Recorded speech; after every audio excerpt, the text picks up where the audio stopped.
Bienvenidos y bienvenidas a nuestra primera sesión de webinars de formación financiera de Mutual Médica.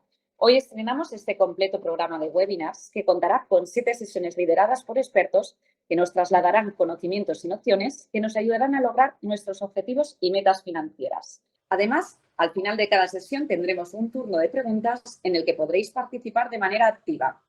Desde Mutual Médica os ayudaremos de manera ágil y dinámica a conseguir el conocimiento financiero que necesitáis para tomar las mejores decisiones, emprender, invertir y para llegar a la jubilación con los mismos ingresos de nuestra etapa profesional en activo, evitando una disminución de estos. En este primer webinar descubriremos de la mano de José Manuel Amor, socio del área de mercados financieros de AFI, los factores que influyen en la economía mundial a través de ejemplos reales y cómo identificar oportunidades financieras. Así que doy la bienvenida a José Manuel. Muchísimas gracias a todos.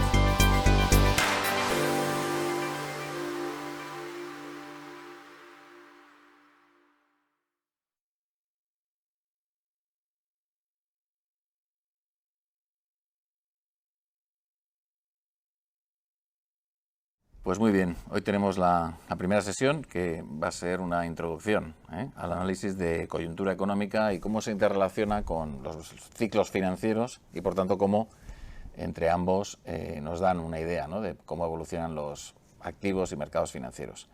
Es una materia, digamos que complicada, vamos a intentar hacerla sencilla, ¿de acuerdo? Y moviéndonos sobre una serie de conceptos para que, bueno, vayamos construyendo a medida que avanza la sesión.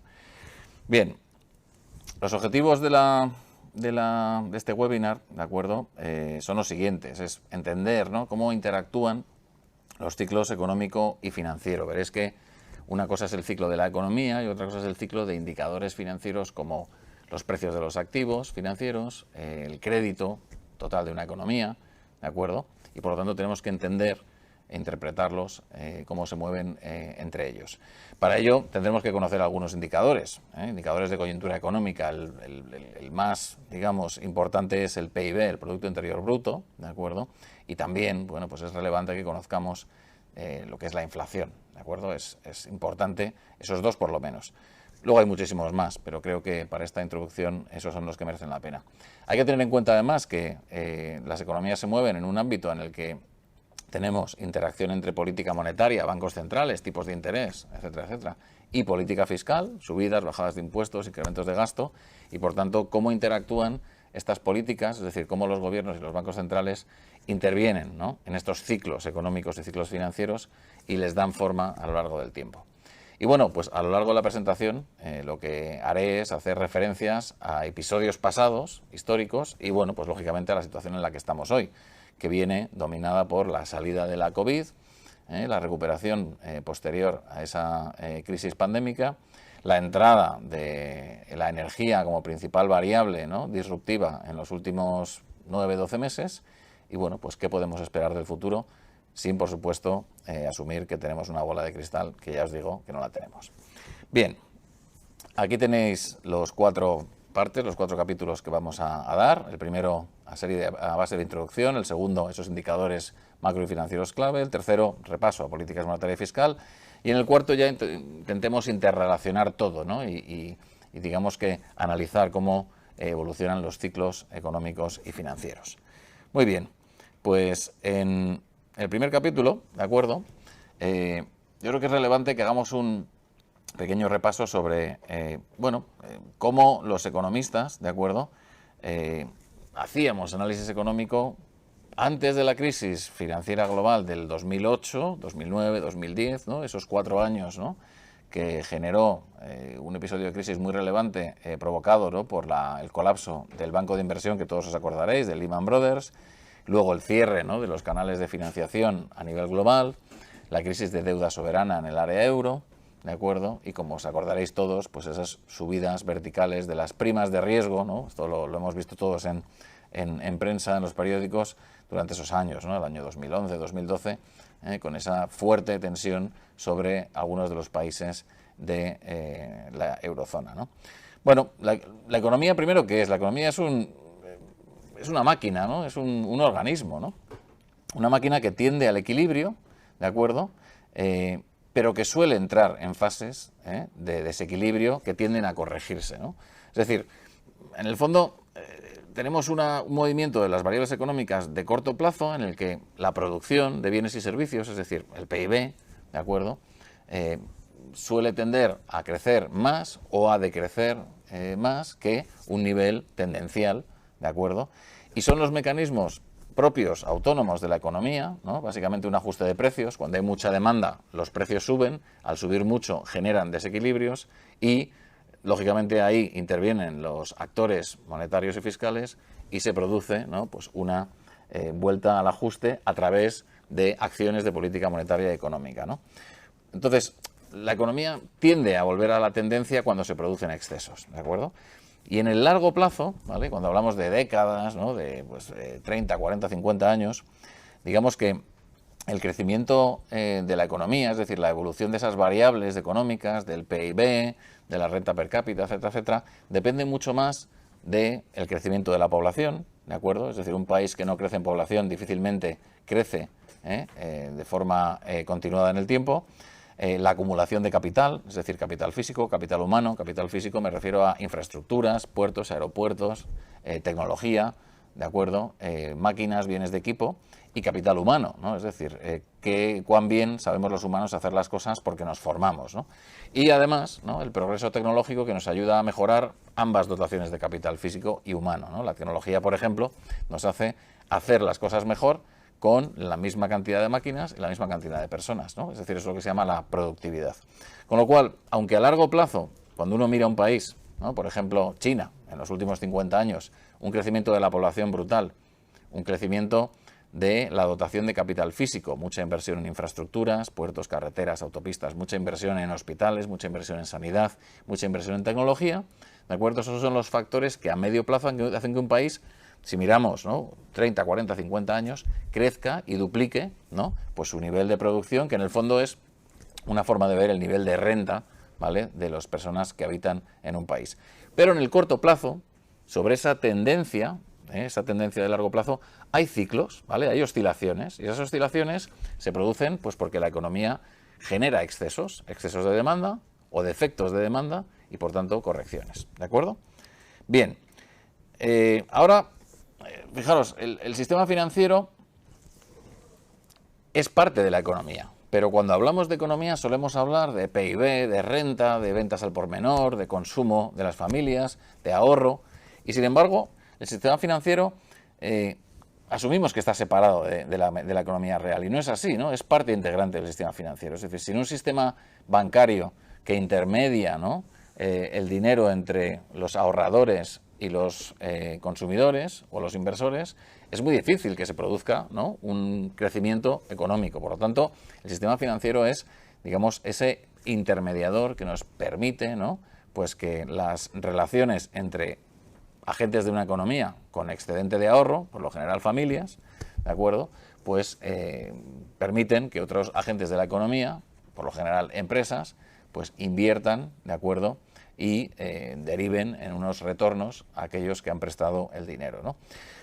Lo que pasa es que el sistema financiero suele estar propenso a excesos, ¿vale? Desde el siglo XVII, desde la crisis de los tulipanes, ¿no?, en Holanda, ha habido burbujas, ha habido pánicos, ha habido crashes, pues por ejemplo el crash del año 87, ¿no?, que cayó la bolsa un 30 o un 40% en un único día. El crash de el 11 de septiembre del año 2001, tras el atentado a las Torres Gemelas. La crisis de Lehman Brothers en el año 2008 y sucesivos. Es decir, que digamos que la tendencia también de esas variables financieras, el crédito sobre una economía, la capitalización de la bolsa, ¿no?, que es cuánto vale, ¿no?, las acciones de la bolsa, pues tienden a excesos también, y luego tienden, por tanto, a correcciones abruptas, ¿no? Y en un entorno en el que estamos en las últimas 2 décadas, en el que la información fluye de forma tremendamente rápida, en el que las decisiones se toman de forma, digamos, también muy rápida al hilo de esa nueva información, pues los mercados financieros se autocorrigen, ¿de acuerdo?, y facilitan, ¿no?, pues la eficiencia a medio y largo plazo. Es decir, el mercado tiende a corregir sus excesos, pero muchas veces en esas correcciones se producen daños colaterales sobre la actividad económica. Por lo tanto, tenemos que entender tanto la economía y digamos, esos factores que hacen que a medio y largo plazo, ¿no?, la economía crezca y crezca la producción, la renta per cápita de las familias, etcétera, etcétera, y el sistema financiero, que muchas veces genera excesos que revierten en cambios de tendencia, en crisis, en expansiones fuertes, etcétera, etcétera, económica. ¿De acuerdo?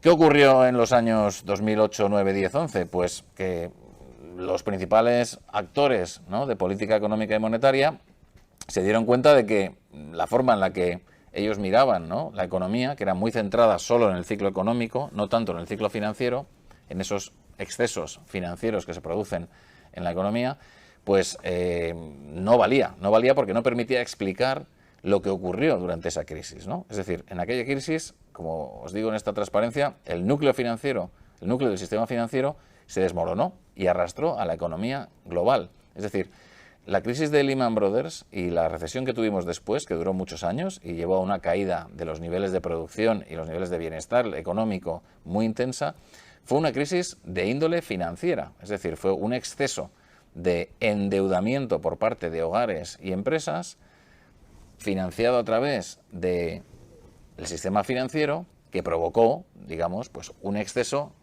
y que ante la quiebra de uno de los actores principales de ese sistema financiero, como fuera un banco de inversión como Lehman Brothers, generó un efecto pánico, un efecto desconfianza, que hizo que todo ese castillo de naipes se hundiera, ¿no? Seguro que alguno habéis visto alguna de las películas que en los últimos años han salido, ¿no? Es decir, yo creo que es muy relevante tener eso en mente. Es verdad que entonces se evitó lo peor. Se evitó, digamos, la catástrofe financiera que arrastraría, ¿no?, a las rentas de los hogares, a los beneficios de las empresas. ¿Cómo? Pues a través de política económica, ¿no? Una política económica de estímulos, ¿no?, fiscales sin precedentes. Un recurso al endeudamiento, un recurso a la bajada de impuestos, un recurso a medidas de estímulo, ¿de acuerdo? Y también, por la parte monetaria, una respuesta sin precedentes. Se bajaron los tipos al cero, se pusieron incluso en negativo, se compraron activos por parte de los bancos centrales. Estas compras de deuda que hacen los bancos centrales es para sacar dinero de acuerdo de posiciones que tienen los inversores en mercado, y que digamos ese dinero se ponga a trabajar en combinaciones de riesgo algo más altas, ¿no? Por lo tanto, favoreciendo la actividad económica. Se inyectó capital en entidades que eran sistémicas, muy relevantes y que estaban a punto de quebrar. Se hicieron multitud de programas de estímulo, ¿no? Es decir, hubo una reacción muy coordinada por parte de las autoridades de Estados Unidos, de Europa, de Asia, ¿de acuerdo? Pero lo hicieron con una cierta improvisación, porque la crisis que se produjo en aquel momento era una crisis financiera, no una crisis puramente económica. Una crisis puramente económica, por ejemplo, es la crisis de los años 70, ¿no?, cuando, digamos, que los productores de petróleo decidieron hacer un embargo y por lo tanto el precio de la energía se triplicó en, pues básicamente, un par de años. Y eso llevó a que se generara una subida muy fuerte de los niveles de precios, una espiral de precios, de subidas de precios, lo que llamamos inflación, ¿de acuerdo? La inflación se fue hacia niveles del 14-15% y comenzó a destruir mucha actividad económica, porque además, para controlar la inflación, ese cambio en el nivel de los precios, los bancos centrales tuvieron que subir los tipos de interés para restringir, ¿no?, la demanda, y que por lo tanto, ante una caída de la demanda, los precios se ajusten a la baja. Yo siempre digo que pensad cuando vais a la pescadería, demanda y oferta. Es decir, si todo el mundo queremos comer lubina, el precio de la lubina sube un montón. Eso se llama inflación en la lubina. Si de repente alguien nos pone 2.000 lubinas más en la pescadería, el precio bajaría automáticamente. Eso, de acuerdo, es ese mecanismo de corrección llevado al extremo doméstico, ¿no? Entonces, en el 2008 aprendimos, ¿no?, que solo con las variables económicas y análisis del ciclo económico no vale, que hay que tener muy en cuenta el ciclo financiero y cómo se mueve ese sistema financiero tan global que tenemos ahora mismo, ¿no? La COVID-19 es otro ejemplo de una disrupción económica nunca vista. Bueno, sí que la hemos visto en las guerras mundiales, ¿no? Una pandemia y una guerra se parecen en mucho.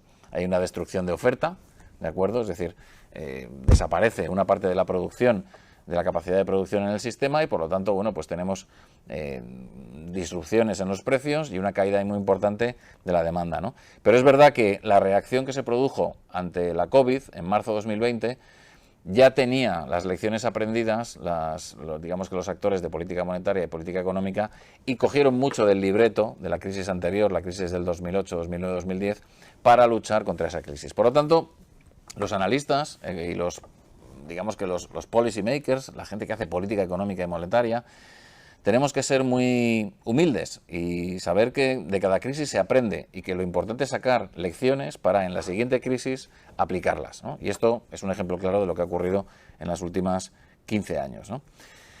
Después de estas dos crisis, pues la verdad que los economistas ahora mismo lo que vemos es que necesitamos otro análisis macroeconómico, porque la economía es distinta, ¿de acuerdo? La economía ahora se concibe como un sistema adaptativo complejo, no como una máquina, sino como un organismo vivo, ¿vale? Y por tanto, no es tan sencillo, no hay mecanismos, digamos, que funcionen como un reloj suizo, no. Es decir, hay buena parte que se deriva del comportamiento humano y del comportamiento de millones de personas que somos los que interactuamos en el sistema económico, ¿no? Por lo tanto, ese tipo de concepción de la economía hace que entendamos que la economía es propensa al desequilibrio, propensa a la inestabilidad, ¿de acuerdo? Los equilibrios existen, pero no duran mucho tiempo, ¿de acuerdo? Y el mercado, ¿de acuerdo?, no la organización centralizada, como por ejemplo en la Rusia de parte del siglo pasado, o en la China actual, ¿de acuerdo? Tiene que ser el mercado el que establezca, ¿no?, esas medidas para que se corrijan esos desequilibrios, ¿no? Tampoco hay una distinción tan nítida, ¿no?, entre el corto plazo y el largo plazo, ¿no? ¿Por qué? Porque lo que afecta hoy al corto plazo afecta al medio y largo plazo. Les pongo un ejemplo muy sencillo, es decir, si subimos las pensiones al 8,5% el IPC este año, que es básicamente lo que el gobierno ha anunciado en presupuestos, pues eso lógicamente deriva en que del gasto público actual, ¿de acuerdo?, tenemos más de la mitad que se va entre el pago de las pensiones y el pago de los intereses de la deuda. Si el sistema de las pensiones es deficitario y seguimos engordando, ¿no?, pues esa bomba del incremento de las prestaciones y lo ligamos al nivel del IPC, si los ingresos no crecen al nivel del IPC o si la economía no crece al mismo nivel, podemos entrar en una situación de problema o de déficit muy relevante en el sistema de pensiones. Entonces, las acciones que ocurran en el corto plazo van a necesariamente tener impacto en el largo plazo, ¿de acuerdo? Y esto lo que hace es que los actores en política económica y monetaria tengan que mirar no solo en el corto plazo, sino también la implicación de sus acciones en el medio y largo plazo. Y esto muchas veces choca con los ciclos electorales. Por lo tanto, es muy difícil, ¿no?, que tengamos una política económica y una política monetaria que siempre estén alineadas para conseguir un equilibrio, ¿no? Luego, hay que entender que el sistema financiero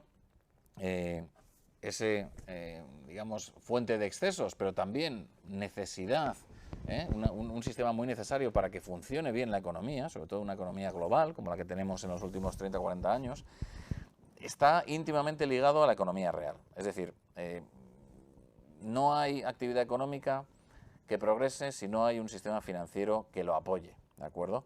Y por lo tanto, bueno, cuando se producen excesos en ese sistema financiero, pues porque hay un exceso de endeudamiento para comprar acciones, ¿vale? Muchas de las burbujas que ha habido en la bolsa se han producido porque ha habido modas, ha habido manías, ¿no? Y esas manías, pues todos querían tener las acciones, algunos os acordaréis, de Terra en los años 2000-2001, o los tulipanes del siglo XVI. Entonces uno se endeudaba, iba al banco y pedía un crédito para comprar acciones, con lo cual tenía una deuda que dependía de ¿qué? Del valor de esos tulipanes en el mercado. Y esos tulipanes en el mercado depende su valor de que el conjunto de personas que interactúan en el mercado decidan que los tulipanes hoy valen X y mañana valen Z.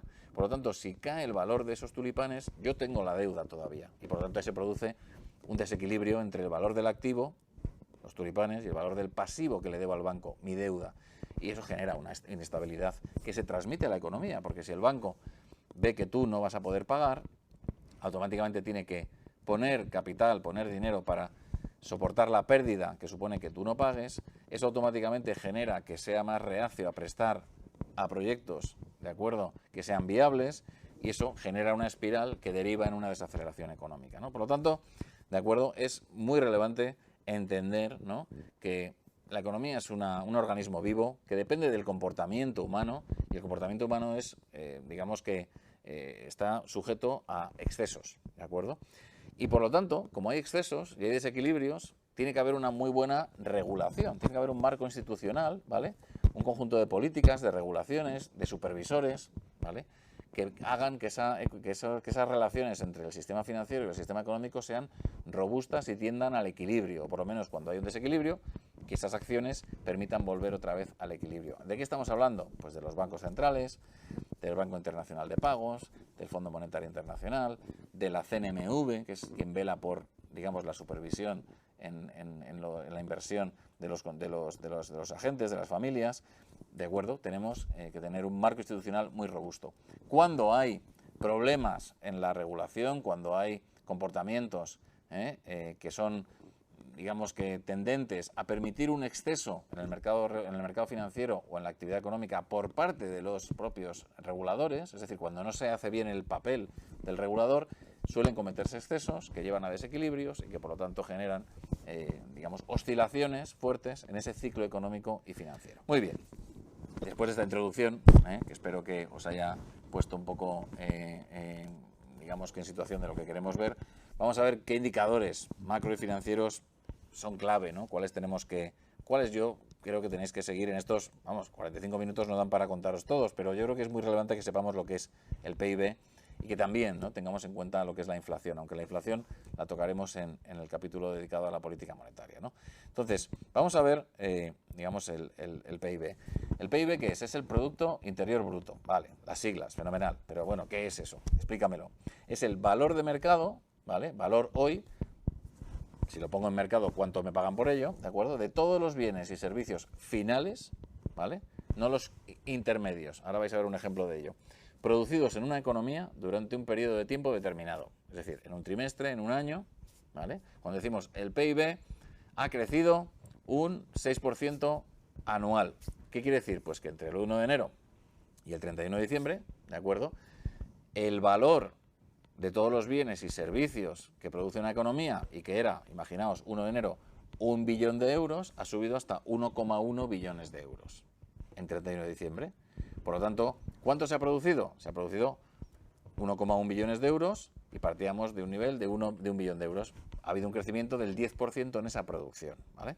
Entonces, lo podemos ver en tasas de crecimiento, variación de esa serie de PIB, que son miles de millones de euros, gráfico de la izquierda, o en tasas de crecimiento porcentuales, ¿de acuerdo? Gráfico de la derecha. Y ahí podéis ver, por ejemplo, cómo en el gráfico de la derecha, en el año 2007 veníamos de unos niveles de crecimiento en términos reales o nominales, ahora entraremos en eso, del 5, 6, 7%, ¿de acuerdo? Y sin embargo estuvimos año 9, año 10, año 11, año 12 en tasas de crecimiento o cero o negativas. Tuvimos una recesión, lo que se llama en doble V. ¿Veis cómo hay un valle, una pequeña recuperación y luego otra recaída, ¿no?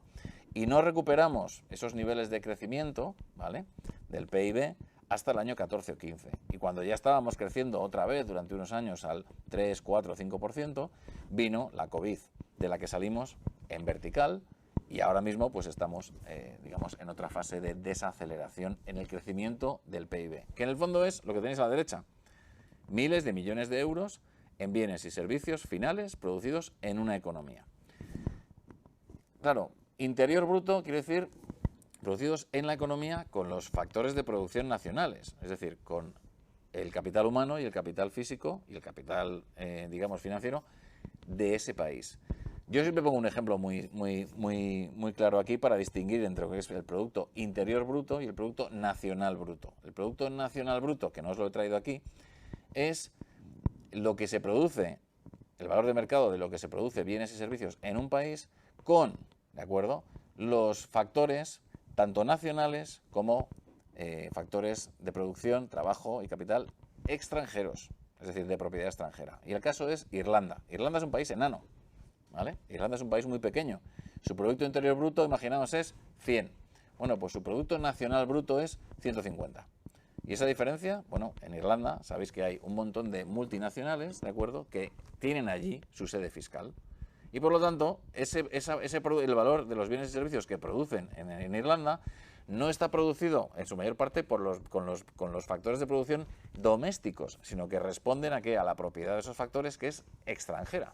Por lo tanto, la diferencia es brutal entre el Producto Interior Bruto y Nacional Bruto. Nosotros, los economistas, medimos el Producto Interior Bruto porque, salvo excepciones como estos países que son básicamente paraísos fiscales, ¿vale?, pues lo normal es que no haya esa gran diferencia entre factores domésticos y factores de producción extranjeros. Ahora, una diferencia importante es el PIB real, el PIB nominal y qué es el deflactor del PIB. Vale. El PIB real, bueno, el PIB nominal son el valor de esa producción, el valor de mercado de los bienes y servicios que se producen a los precios del año en curso, los precios de este año, ¿vale? Y el PIB real se hace teniendo en cuenta que los precios varían, que hay cambios en los niveles de los precios, que la leche hoy vale 1,10 el cartón y que el año pasado valía 1. Por lo tanto, si yo quiero ver lo que ha crecido la producción de leche, tengo que ver cuánto viene por lo que produzco en términos de producción y lo que incrementa su precio. La diferencia entre uno y otro es el deflactor del PIB, ¿vale? El deflactor del PIB, que es una medida de inflación doméstica, ¿vale? Una medida de cambio de precios doméstico, ¿vale? Cuando una economía crece mucho, solemos hablar de crecimiento del PIB real, porque el resto nos viene dado por el cambio en el nivel de los precios, ¿vale? Una economía, para que progrese y para que incremente el valor de la renta per cápita y el bienestar de sus habitantes, es el crecimiento real del PIB lo más relevante. Bien. Una distinción adicional. Cuando hablamos antes de bienes y servicios finales, ¿vale? ¿De acuerdo? Valor de mercado de todos los bienes y servicios finales. Ahí tenéis un ejemplo muy claro. Es decir, si yo quiero producir un banco, ¿de acuerdo? Y le he pintado, le he lijado, necesito que primero ir a un bosque y talar árboles, ¿vale? Entonces eso cuesta 100 unidades monetarias. Luego tengo que hacer el banco, ¿vale? Y eso cuesta otras 300 unidades monetarias. Y al final lo vendo por 900, una vez que le he puesto, bueno, decoración, etcétera, etcétera, etcétera. Vale, ¿cuál es el valor añadido? ¿Vale? El valor añadido es, yo pongo 100, luego esto le sumo 300, pero ya tengo en cuenta los 100 que ya van en la madera del banco, y luego lo vendo a 900 porque le he metido un valor añadido que tengo que restarle los 300 de haber construido el banco y los 100 de haber puesto la madera, ¿no? Es decir, que al final el valor añadido es esa cadena que veis ahí. ¿Por qué? Porque si no, haríamos duplicidades. Estaríamos contando dos veces los mismos ítems, los mismos productos que estamos produciendo, ¿no? Vale.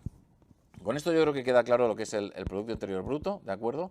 Y bueno, pues para que veáis una evolución, ¿no? En base 100. Base 100 es cuando los economistas decimos, vamos a poner un punto de partida en una fecha. Entonces, en ese punto de partida, ¿de acuerdo? El PIB de Grecia, Portugal, Italia, España, uno es 25 billones de euros, el otro es 1 billón de euros, el otro es 5. No, son magnitudes distintas, son países mucho más grandes unos que otros y por lo tanto la magnitud en euros es muy distinta. Lo que hacemos es, vamos a decir que el día 1 de enero del año 2008 todos son 100 y a partir de ahí lo que hacemos es, en función de cómo evoluciona el PIB de Alemania, creamos una serie que recoja esos cambios, ¿vale?, en el PIB alemán. Y lo mismo hacemos para el PIB español, y lo mismo hacemos para el PIB italiano, lo mismo hacemos para el PIB francés. Y entonces tenemos una serie que me permite decir cuánto ha crecido, cómo ha evolucionado en relativo los PIBs del resto de países. Bueno, pues fijaros que aquí tenéis Grecia, que se ha tirado sin recuperar crecimiento del PIB, ¿vale?, millones de euros, el tamaño de su economía, ¿no? Pues prácticamente hasta el año 2019, y cuando empezaba a recuperar llegó COVID. Pero se tiró con caídas de crecimiento del producto, o sea, con caídas de la producción de los bienes y servicios que se producen en esa economía, es decir, una destrucción de actividad, un empequeñecimiento del país, pues casi de un 30%. Eso es una depresión de caballo, ¿no? España, pues España tuvimos una primera caída en el año 2009, otra en el año 2012 y solo empezamos a recuperar el nivel del año 2008 en 2017. 9 años después. Teníamos una economía que tenía el mismo tamaño que en el 2008. Otros países, como por ejemplo Alemania, bueno, pues tuvieron una crisis muy pequeñita y rápidamente salieron. ¿De qué depende? ¿No? Pues depende de muchas cosas. Depende de qué estructura productiva tenga un país. Es decir, si en un país se producen, ¿no?, digamos que coches, tecnología, etcétera, etcétera, y hay mucha demanda de esos bienes y servicios a nivel global, pues ese país lógicamente tiene una crisis, pero sale más rápido porque se demanda mucho lo que se hace en ese país. Si en un país pues tenemos una crisis inmobiliaria como la que tuvimos en España y de repente el activo inmobiliario pierde su atractivo durante muchos años, tiene una pérdida de valor importante y desaparece tejido productivo, quiebran muchos promotores inmobiliarios, quiebran, muchas familias tienen que, digamos que, dejar sus casas y el banco les ejecuta las hipotecas, etcétera, etcétera, etcétera. Hay una parte de la actividad productiva que desaparece y por lo tanto o la regeneras con otro tipo de actividad o realmente el PIB tarda más en recuperarse. Es lo que ha ocurrido, por ejemplo, con la crisis del COVID. España tiene un peso del turismo en el PIB, es decir, en esa producción de bienes y servicios que representa el tamaño de la economía en términos productivos, tiene un peso del 12-14%. Pues claro, el año 20 vinieron 20 millones de turistas, lo normal son 80. Pues os podéis imaginar ese hueco que hizo que el PIB cayera en picado mucho más que en Alemania, donde el peso del turismo es mucho más pequeño. Y la crisis COVID es una crisis de movimiento de personas. Es decir, seguimos consumiendo, un poco menos, nos quedamos en casa, consumimos más bienes, menos servicios, pero lo que hay es ausencia de movimiento de personas, con lo cual daña mucho más a aquellos países que en la actividad productiva, ¿vale?, en el conjunto de actividades que generan esa producción de bienes y servicios, dependen más pues, de ese factor. Ahora, por ejemplo, con la energía ocurre lo contrario. Es Alemania el país que posiblemente sufra más. ¿Por qué? Porque es un país que es muy dependiente de las importaciones de gas y que se basa, ¿de acuerdo?, buena parte de su competitividad, es decir, de lo barato y lo bien que hacen sus bienes, depende mucho de los costes de producción que tengan. Y su coste de producción ha sido muy barato durante mucho tiempo. Ahora se le ha cuadruplicado el precio del gas y Alemania, pues lógicamente con un sector industrial mucho mayor y menos turismo, que esto le viene bien a España en el año de recuperación de la COVID, pues va a tener una caída del PIB, una destrucción de actividad mayor que la que vamos a tener nosotros, ¿vale? Por lo tanto, cada crisis afecta a un país de distintas formas, en función de la estructura productiva que define su PIB, su producción, ¿de acuerdo? Bien, cuando uno quiere mirar un poco más, rascar, ¿no? Oye, y dentro del PIB, yo oigo en la prensa que me dicen el consumo privado, el consumo de las administraciones públicas, la inversión, las importaciones, las exportaciones. Bueno, ¿qué es esto, no? Dame un poco más de detalle, ¿no? Fijaros, el PIB es la cifra de arriba de este cuadro, ¿no? Y ves que en el año 2020 cayó un 10,8%, es decir, que si el PIB eran 1 billón de euros, pues el PIB del año 21, o sea, en diciembre del 20, diciembre del 19 era 1 billón de euros, en diciembre del 20 era un 10,8% menos, es decir, eran 890 y tantos mil millones de euros, ¿vale? Eso es la pérdida de producción, pérdida del PIB en ese año. Luego recuperamos un 5,9%, desde los 890 recuperamos un 5,9%. Y en el 22 volvemos a crecer otro 6%. Aún así, crecer un año un 5,9 y otro año un 6 no nos permite recuperar toda la caída del 20. ¿Por qué? Porque partíamos de un nivel más alto, ¿no? Es decir, si yo de 100 bajo a 90 y luego subo un 5, voy a 94. Y si subo un 6, voy a 98. No vuelvo a los 100 que tenía antes, ¿de acuerdo? Entonces, tened en cuenta que todavía no hemos recuperado el nivel de PIB real, el nivel de producción de bienes y servicios a precios constantes de que teníamos en el año 2019. Vale, ¿qué tenemos aquí? Pues lo normal es que el PIB se pueda descomponer de varias formas. Por el lado de las rentas, no lo vamos a ver hoy, pero en el fondo es rentas de los asalariados, rentas del capital, ¿vale? Por el lado de la oferta es los sectores productivos, industria, agricultura, servicios, etcétera, etcétera, ¿no? ¿Quién produce qué? Y por el lado de la demanda es por el lado del consumo y la inversión, ¿de acuerdo? Que es lo que tenemos aquí. Entonces, fijaros, al final tenemos PIB real, tenemos una parte importante que es la demanda nacional, ¿de acuerdo?, que no tiene en cuenta el saldo neto, es decir, la suma de todo lo que exportamos fuera, valor de todo lo que exportamos fuera, bienes y servicios, menos el valor de todo lo que importamos desde España, desde el resto del mundo. Es decir, si yo me compro un coche alemán, eso es una importación, ¿vale? Una importación. Y por lo tanto, bueno, pues lógicamente, digamos que ese valor es dinero que sale del país a comprar bienes y una exportación es dinero que entra al país, ¿de acuerdo?, por los bienes producidos en este país, ¿vale? Eso se llama lo que es la demanda externa. Y la demanda interna o demanda nacional es la suma del consumo y la inversión. ¿Consumo de quién? De los hogares y de las empresas. Las empresas invierten en bienes de equipo, ¿de acuerdo?, que son ordenadores, mesas, sillas, máquinas, y luego tenemos la construcción, que también puede ser construcción de infraestructuras o construcción, digamos, de vivienda, ¿no? Y luego abajo tenéis otro tipo de medidas, ¿no? El IPC, que es la inflación, el empleo, cómo crece el empleo, dónde está la tasa de paro, que es el número de personas que están en edad de trabajar y que quieren trabajar, ¿vale?, pero que están paradas. Y luego tenemos el saldo público, que es el agujero que el Estado tiene todos los meses porque gasta más de lo que ingresa, en términos de PIB. Todo esto se mide en términos de ese número, del PIB. Y la deuda pública, que es el valor de la deuda que tiene España, son 1,5 billones de euros divididos sobre el PIB que tiene España, ¿vale? Ese 120% es el ratio la ratio entre deuda y PIB, ¿de acuerdo? Bien, esto sería el análisis macro típico. Bien, la segunda cosa fundamental es la inflación. ¿Qué es la inflación? La inflación es, bueno, digamos que en una economía, ¿no?, en la que se producen bienes y servicios, estos bienes y servicios, hay un año que están más caros y otro año que están más baratos. Esa variación en el precio de los bienes y servicios es lo que llamamos la inflación, ¿de acuerdo? Entonces, cada bien y cada servicio tiene su inflación, que es el cambio en el nivel de los precios, claro. ¿Qué hacemos los economistas? Creamos una cesta de productos que representan el consumo de las familias y decimos que esto se llama el índice de precios de consumo, el IPC, la inflación.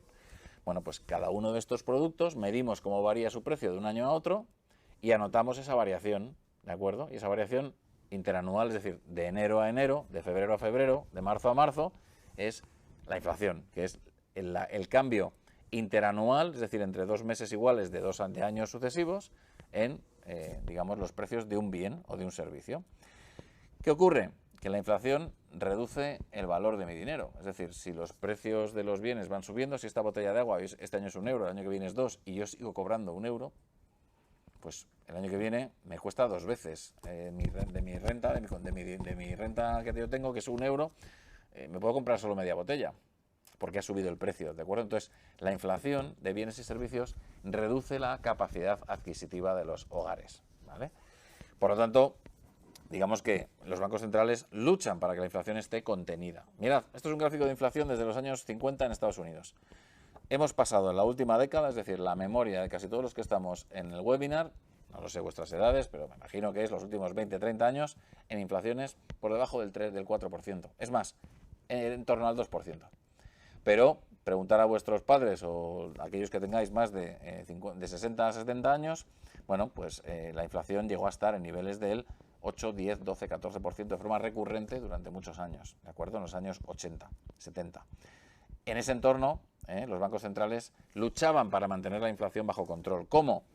Como la inflación es un cambio en el nivel de los precios y los precios cambian cuando hay mucha demanda, ¿de acuerdo? O cuando la oferta se restringe, es decir, la botella de agua puede subir porque todos queremos comprar más agua, ¿vale? O porque hay menos agua y por lo tanto vale más su precio. Bueno, pues los bancos centrales intentan luchar para controlar la demanda, es decir, que todos queramos comprar más agua. Cuando hay un problema de oferta, ahí es la política económica la que tiene que intentar generar que haya más oferta, ¿de acuerdo? Los bancos centrales no pueden luchar para que la oferta caiga o aumente, luchan contra la demanda. En aquella época, la oferta de crudo, de petróleo, se restringió de forma brutal, no hay nada que hacer por parte de los bancos centrales. Sí que la política económica podía generar inversión en eficiencia energética, en sacar petróleo vía fracking, vía todo este tipo de cosas, pero los bancos centrales lo que hicieron fue controlar vía subidas de tipos de interés esos niveles de inflación tan elevados. Aquí tenéis un ejemplo de cómo se calcula la inflación, muy sencillote, del propio Banco Central Europeo. Tiene bastantes recursos divulgativos y pedagógicos para que entendáis, ¿no? Ahí tenemos un índice de consumo que son barras de pan, cafés, cortes de pelo y un abrigo. Y tenemos el precio en el año base, año cero, de cada uno. Y por lo tanto, ¿cuánto costarían? 150 barras de pan, 100 cafés, 12 cortes de pelo y un abrigo. Esa cesta cuesta 850 euros. Vale, un año después, ¿ha subido el precio del pan? No, ha caído. Los cafés se han quedado igual. El corte de pelo ha subido y el abrigo ha subido un montón. ¿Cuánto cuesta esa cesta? 875. ¿Cuál es la tasa de inflación? Pues la diferencia entre 850 y 875, es decir, un 2,9%. Esa es la inflación, ¿de acuerdo? Bien. ¿Qué ocurre con la inflación? ¿Ha estado muy baja durante mucho tiempo? Sí, ha estado muy baja durante mucho tiempo. ¿Por qué? Pues porque cuando hay mucha oferta, bajan los precios. Bueno, pues ¿qué ocurrió en el año 80? En los años 80, pues que entra China a la Organización Mundial de Comercio. Es decir, entra un país que produce muy barato, porque tiene costes muy baratos. Automáticamente, todos lo que hacemos es mandar la producción allí. Con lo cual, el precio de los bienes y servicios que consumimos es más barato porque se produce en un país con una estructura de costes salariales muy bajita. Eso es un choque desinflacionista, hace que la inflación baje. Segundo, la globalización hace que todos los países produzcamos o busquemos la compra de bienes y servicios producidos allí donde es más barato. La globalización ha ido en ascenso durante los últimos 30-40 años. Luego los sindicatos, ¿de acuerdo?, que eran muy poderosos en los años 50, 60, 70, han perdido mucho poder negociador, ¿de acuerdo?, en las economías desarrolladas. Por lo tanto, los salarios no se han ajustado muchas veces a la subida de precios. Y si me suben los precios pero mi salario no sube, la inflación no sube, porque al final no voy a poder pagar la botella de agua. Y luego la tecnología. Allí donde hay tecnología se reducen costes, ¿vale? Imaginaros cualquier marketplace, es decir, antes ir a... no sé, el globo, esto lo que hace es bajar el nivel de precios, ¿vale? ¿De acuerdo? Porque genera mejoras de eficiencia a través de plataformas tecnológicas, ¿no? En todo. La política monetaria fue muy creíble en los años 80, ¿no? Ante esa subida de inflación de los 70, ¿no?, los bancos centrales tensionaron muchísimo la política monetaria e hicieron que se hundiera la inflación. Y esa credibilidad también hace que tú pienses que la inflación no va a subir mucho, porque si sube los bancos centrales la bajarán. Y luego también hemos tenido una época de demanda insuficiente. Hemos tenido unos 10-15 años después de la crisis del 2008 en la que no se ha terminado de recuperar la economía al mismo ritmo que teníamos antes. Y esto tiene mucho que ver con la desigualdad, ¿vale? Es decir, las capas bajas de renta de la población, euro que entra, euro que se gastan; las capas altas de renta, euro que entra, euro que se ahorra. La propensión marginal al consumo es menor en las capas altas de renta. ¿Por qué? Porque ya tienen satisfechos la mayor parte de sus bienes y servicios básicos, ¿no? Entonces la desigualdad genera desinflación, porque hay, digamos, una masa de la población que tiene menos renta. El envejecimiento de la población genera que haya una masa de la población que consume más de unas cosas, pero mucho menos de otras, ¿no? Bueno, todo esto está cambiando. Os he puesto semáforos. Vamos a volver una transparencia atrás y veréis que esos semáforos van cambiando, ¿no? Es decir, que se va complicando la cosa. China ya no es tan barata, la globalización en este mundo, ¿no?, geopolíticamente complicado, está yendo para atrás. Los sindicatos empiezan a tener un poquito más de poder, no mucho, pero un poquito más. La tecnología sigue siendo desinflacionista. La política monetaria, hay ciertas dudas sobre si es creíble o no, lo veremos en los próximos 2 años, si controlan la inflación o no. Y la demanda, bueno, pues digamos que hay muchos programas de estímulo ahora mismo en ciernes, ¿no? El programa Next Generation, sabéis, los fondos europeos, ¿no? Todas las, digamos, subsidios y subvenciones que se están introduciendo ahora para minimizar el shock de la energía. Esos, lógicamente, introducen más demanda, pero también es verdad que tenemos una desigualdad muy relevante y un envejecimiento de la población muy fuerte, ¿no? Con lo cual esos también son factores que no deberían de hacer que la inflación se enquistara durante muchos años. Bien, ¿qué hacen las políticas monetarias y fiscales para controlar esto? Bueno, pues vamos a ver. La política económica, como os decía antes, política monetaria, política fiscal, y luego hay otras: política industrial, política de I+D, políticas de empleo, pero las dos principales, monetaria y fiscal. La política monetaria, digamos que lo que intenta es controlar las variaciones de la cantidad total de dinero, ¿vale?, de los tipos de interés y de los tipos de cambio, ¿vale?, para controlar la inflación, contribuir a que la inflación sea baja y que, por tanto, no haya volatilidad en los ciclos económicos, el crecimiento sea estable y se mejore, digamos, el empleo, ¿de acuerdo? Y eso es lo que hacen la Fed y el Banco Central Europeo, unas veces mejor que otras, pero eso es lo que hacen, ese es su mandato. La política monetaria puede ser expansiva o restrictiva. Expansiva cuando quieres estimular demanda, cuando los precios son demasiado bajos, y restrictiva cuando la demanda está muy muy caliente y los precios empiezan a calentarse. ¿Qué hacen para restringir actividad? Suben los tipos de interés, reducen la cantidad de dinero en el sistema, ¿de acuerdo? Es decir, si hay mucho dinero en el sistema, ellos lo que hacen es emiten pasivos, ¿vale?, para que lo compren los agentes económicos, y eso significa hacer pasar la mopa, ¿no? Es decir, que ese dinero se quede en un instrumento financiero y no esté circulando en la economía. Fortalecen el tipo de cambio, ¿de acuerdo? Cuando yo fortalezco el tipo de cambio, el valor de lo, bueno, digamos que si los precios del petróleo suben muy fuerte, pero mi divisa se aprecia mucho frente al dólar, la gasolina es más barata. Esto lo vemos en la gasolinera, ¿no? Es decir, cuando se combina que sube el petróleo y el euro se deprecia con el dólar, la gasolina sube mucho más. Bueno, pues digamos que los bancos centrales tienen esas armas, ¿no?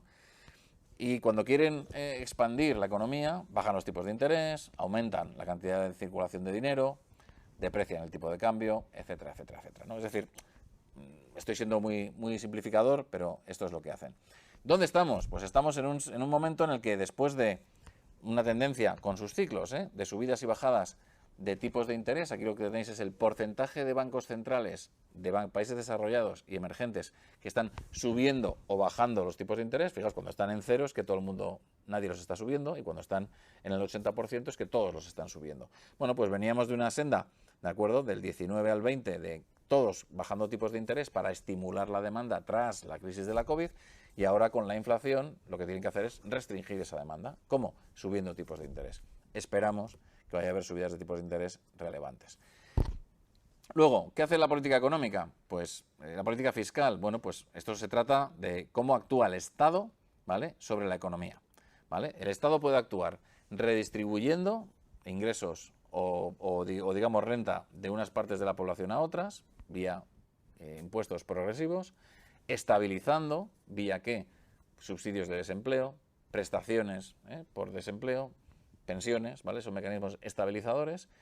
¿Y lo hace para qué? Pues para amortiguar esos ciclos, esos grandes excesos y depresiones y recesiones, amortiguar la intensidad de esos ciclos y contribuir a que, bueno, pues el crecimiento económico se produzca en las mejores condiciones posibles. No lo hacen siempre bien porque están presos de digamos que del calendario político, pero digamos que en el medio y largo plazo las cosas digamos suelen transitar por donde deben transitar, ¿no? ¿Qué políticas fiscales expansivas o restrictivas tenemos? Pues mirad, expansivas, incrementar el gasto público, bajar impuestos. ¿Para qué? Estimular la demanda, ¿no? Restrictivas, reducir el gasto público, recortes, ¿no? Estáis todos acostumbrados, y sobre todo en el sector en el que estáis, a los recortes después de la crisis, ¿no? La crisis del 14 o del 12. ¿Para qué? Para contener la demanda agregada. Lo que pasa es que los recortes hay que hacerlos allí donde se tienen que hacer, quizás no bueno, esto ya es política y no voy a entrar. No es el caso. Bien, y luego medidas, digamos que discrecionales o basadas en estabilizadores automáticos. ¿Qué es un estabilizador automático? El seguro de desempleo. Cuando la economía va muy bien, hay pocos parados y me gasto poco en desempleo. Las prestaciones sociales cuestan poco. Cuando la economía va mal, suben las prestaciones por desempleo. Entonces, digamos que es un estabilizador automático que lo genera la política fiscal, la política económica. ¿De acuerdo? Bien.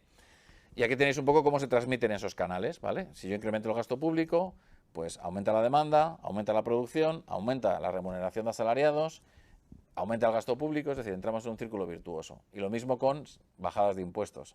Ahora, hay un límite a dónde puedo cortar el jamón, ¿vale? Es decir, cuando ya toco hueso, no se pueden bajar más los impuestos, ¿de acuerdo? Porque entonces no soy capaz de dar los bienes y servicios que tengo que dar a mi población porque no genero los suficientes ingresos, ¿no? Es decir, yo creo que aquí siempre hay que estar en un equilibrio, ¿no? Y ese equilibrio no es fácil, ¿no? Y es muy político. Dicho todo esto, vamos a la parte final y es, bueno, ¿cómo interaccionan entonces los ciclos? ¿Cómo se mueven los ciclos financieros? Pues mirad, estoy en la página donde veis esa evolución del ciclo financiero, 4 fases, ¿no? Expansión, desaceleración, recesión, recuperación. Bueno, a ver, el ciclo económico es una sucesión de estas 4 fases. Cuando estoy en expansión, el PIB crece. Crecen las rentas, crecen el empleo, crecen los salarios, no mucho, la inflación se acelera. Llega un momento en el que se producen excesos o la inflación es demasiado alta y entonces la política monetaria actúa para frenar la economía. Entramos en fase de desaceleración, crece menos la actividad productiva, el PIB, los salarios empiezan a crecer menos y se entra en una espiral que puede llegar a meternos en una recesión. ¿Qué es una recesión? Cuando cae el PIB, cae el nivel de producción, cuando se genera una ausencia de demanda, ¿de acuerdo? Y por lo tanto los precios tienden a moderarse, los salarios tienden a moderarse porque hay exceso de gente en el mercado laboral y las empresas no quieren contratar, ¿vale? Y la recuperación es cuando se producen esos mecanismos, ¿no? Esa gestión de la política monetaria y fiscal que permite volver al equilibrio, ¿vale? Pero nunca estamos en una fase plana, siempre tenemos oscilaciones dentro de ese ciclo, ¿de acuerdo? Bien. En la expansión, ¿qué ocurre? Crecimiento elevado sostenido del PIB, expansión de renta, consumo, presiones inflacionistas, exceso de demanda de trabajo, presión al alza de salarios y costes. Pero las cosas funcionan, se invierte, ¿de acuerdo? La economía está bien. La desaceleración, bueno, ahí lo estáis viendo, ¿no? Las 4 fases en cada una de las transparencias que veis ahora. Por lo tanto, expansión, desaceleración, recesión y recuperación. Bien, cuando entro en recesión es muy importante saber en qué tipo de recesión estoy, ¿vale? Es una recesión corta que se ajusta a través de esas medidas o estoy en una depresión. ¿Qué es una depresión? Es cuando una recesión se acentúa y se alarga en el tiempo y tenemos caídas en la producción, acordados del gráfico de Grecia, del entorno del 25-30%. La tasa de paro se dispara y el consumo, que está hundido, y las familias que no tienen renta, hacen que sea muy difícil salir de esa situación, ¿vale? La depresión como que te atrapa, ¿no? ¿Qué hay que hacer? Medidas agresivas de estímulo público, tanto fiscal como monetario. Bajar tipos de interés, ¿de acuerdo? Hasta el límite que se pueda. Y, bueno, pues introducir o más gasto o bajar impuestos. Esto es lo que ocurrió en Estados Unidos en la década de los 30, después del gran crash del año 29. Estuvieron 10 años deprimidos, ¿vale? Deflación. Deflación es cuando hay una intensidad tan fuerte de la caída de la demanda que los precios, el nivel de precios cae y cae y cae y cae. ¿Eso cuándo ocurre? Cuando yo pienso que los precios, la botella de agua va a estar más barata mañana. Entonces, si va a estar más barata mañana, me la compro mañana. Y al no comprármela hoy, no genero demanda. Y al no generar demanda, el que la produce no ingresa, echa gente a la calle, etcétera, etcétera, etcétera. Y por lo tanto, entramos en un bucle de precios de caída. Esto es Japón, en los 90 y toda la década de los 2000. Y todavía no ha salido de un episodio de inflación muy baja. Y la estanflación, que es, bueno, lo que nos enfrentamos ahora, es un crecimiento económico a la baja, incluso bajo, estancado, con una inflación muy alta y con una tasa de paro al alza. No estamos ahí todavía, pero el riesgo es de que si no controlamos la inflación, entremos en un estado en el que los bancos centrales tengan que subir mucho los tipos de interés, restringir la actividad económica para restringir la inflación, meternos en un estancamiento y si tenemos problemas de oferta de energía, es decir, tenemos un corte del gas, corte del petróleo, menos oferta y además tenemos, ¿no?, pues daños estructurales en la economía. Por ejemplo, hay sectores que no se han recuperado de la COVID, no hay oferta suficiente y por lo tanto pues los precios siguen estando altos. Podemos entrar en una fase en la que tenemos poco crecimiento e inflación es muy alta. Y aquí es difícil salir, es muy difícil. Lo primero que tienes que hacer es matar la inflación y luego poco a poco estimular la demanda y repartir el daño de esa recesión económica o ese bajo crecimiento. Veremos qué ocurre. En todo esto, ciclos económicos, tenéis que ver el ciclo financiero. Aquí no hemos hablado todavía de deuda, no hemos hablado de valor de los activos, de excesos del precio de la vivienda. Bueno, mirad, aquí tenéis un gráfico, y perdonad que está en inglés, pero es que estas cosas suelen estarlo, de la amplitud y la intensidad de los ciclos económicos, línea, digamos, granate, fijaos, desde el año 72, cuando sube, expansión, desaceleración, ¿lo veis? Y luego las barras grises, los periodos grises son recesiones, periodos en los que ha habido caídas del PIB. Vale. Y luego la línea azul son los ciclos financieros. Y están marcados ¿por qué? Por movimientos en el precio de los activos, sobre todo inmobiliarios, grandes ciclos inmobiliarios de precios y grandes fases de endeudamiento de los hogares o corporativo. Y normalmente cuando hay un ciclo inmobiliario fuerte, hay mucha deuda de los hogares. Y cuando hay un ciclo expansivo muy fuerte de la economía, suele haber más endeudamiento de las empresas. Con lo cual, fijaros, hay muchos ciclos económicos de estos de expansión, desaceleración, recesión y recuperación, pero los ciclos financieros son muy largos y de mucha amplitud, ¿de acuerdo? Quiere decir que tardan mucho tiempo en larvarse esos desequilibrios, pero en el momento que explotan, la parte bajista, ¿no?, la parte baja de ese ciclo, la parte de recesión, dura mucho tiempo y lo que hace es deprimir el nivel de crecimiento. Fijaros como de los 80s a los 90s, esa onda azul es una onda de mucha acumulación de deuda, mucha subida de precios inmobiliarios, y cuando explota y tenemos la fase de caída, el PIB, la línea granate, se queda muy bajita, muy flat, ¿no?, durante muchos años, ¿vale? Fijaros. Y lo mismo pasó en la crisis del 2007. La crisis del 2007 es de acumulación de excesos financieros. Y luego lo que tuvimos es una crisis muy importante, ¿no? ¿Cuáles son las dos medidas principales que utilizamos los economistas? Pues las dos medidas principales que utilizamos es cuánto crece el crédito a las familias, a los hogares, el crédito intermediado en la banca. ¿Cuánto crece en relación a lo que crece el PIB? Es decir, ¿te estás endeudando por encima de lo que produces?